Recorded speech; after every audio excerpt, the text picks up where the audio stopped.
Faly miarabantsika rehetra indray rakizy. Ary faly indrindra indray androany hanolotra tantara mahafinaritra sy mahavariana ho anao. Enoy tsara ary. Ny tsiambaratelon'ny Aladia, tapany 5. Isan'ny ondry ny mpiandry tsara i Tery. Nofonosin'i Ruta sy Philippe ireo fanomezana ho an'i Tery ary lasa izy ireo.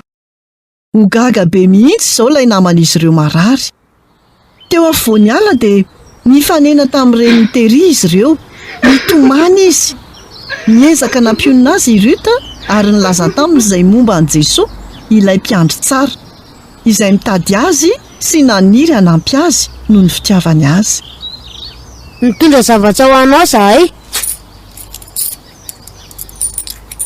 Ino mba hanananay?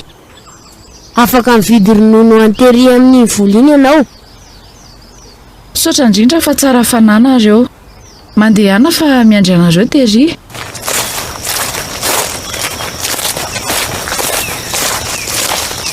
Rut, tezitra amiko ve ianao satria nineoko azy ny vola rehetra? Tsia, ny mpiandry tsara aza dia nanao sorona ny manontolo tamin'ny nahafatesany teo amin'ny hazo fijaliana. Koaka isika tsy mahihatra. Faly tamin'ny fanomezana i Tery. Kivy kokoa noho ny hatramin'izay anefa izy. Nilaza ny dokotera fa tsy afaka manampy ahy intsony izy, ka aleoko maty. Nanontany teny i Philippe sy Ruta hoe ny haino vavaka nataon'izy ireo ve Andriamanitra? Nahoana izy ny tsy nanao fahagagana? Ketraka izy ireo ny harivan'iny rehefa tonga tao an-trano.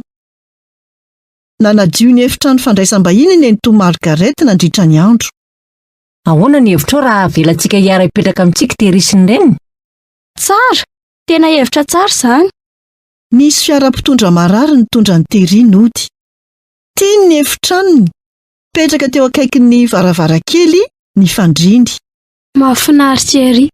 Dia nijery ilay sary hosodoko teo amin'ny rindrina izy.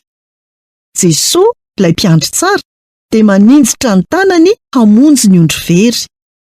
Ruta, mila sary misy ilay mpiandry ondry efa namonjy ny ondry sy ilay izy nitondra azy teny an-tranjiny. Nitondra iray tamin'izay ny pastera Robinger. Teo amin'ny sary dia nisy ondry maro.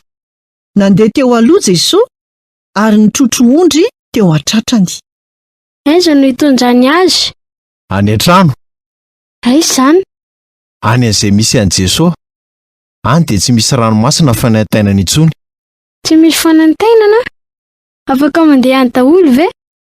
Izay rehetra mpiandry tsara. Teo azy ary andeha any akaikiny. Nivavaka i Tery sady niazona mafy ilay sary teny an-tanany. Dia resy tory izy. Inona nefa izany fivezivezena ao an-trano tamin'ny misasak'alina izany? Ho lazaiko aminao ny valiny amin'ny tantara manaraka.